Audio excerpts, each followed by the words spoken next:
ভিডিওগুলো দেখছো? দেখছি আব্বা, ওর তো কোনো দোষ নাই। কালো মুন্সির ভাতিজা ডিম মারছে, হয়তো খালি বিচার দিছে।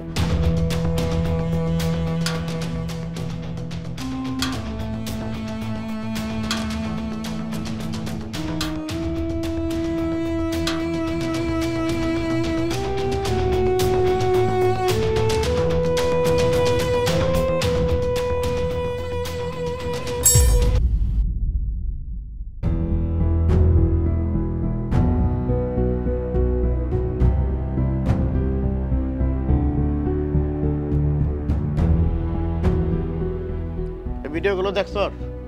দেখছি আব্বা, ওর তো কোনো দোষ নাই।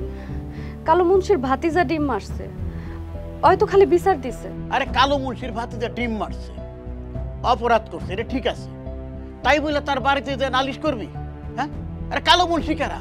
কালো মুন্সি তো ডাকাত, দখলদার, সে কি গোড়ার ডিমের বিচার করবো? আমি তো সেটাই বুঝলাম না। আর রহমতের কি জানের মায়া নাই? এখন যদি ওরে কাইটা কুচি কুচি করে যদি গাঙ্গে ভাসায় দেয়, তুই তো চিরতরে বিধবা হয়ে যাবি। ওর তো কোনো কাণ্ড জ্ঞান নাই, বিয়ে করবো কেমনে? আব্বা, তুমি কিন্তু খালি খালি একটু বেশি চিন্তা করতেছো। আরে চিন্তা আমি করবো না, করবো কেরা? হ্যাঁ, এই যে আব্বা কইলি, আব্বাটা কেরা? তুই না আমি? হ্যাঁ, তোর একদিন আগে হইলো আমি দুনিয়াতে আইছি। কালো মুন্সি এখনো কাজ নাই যে না করতে পারে।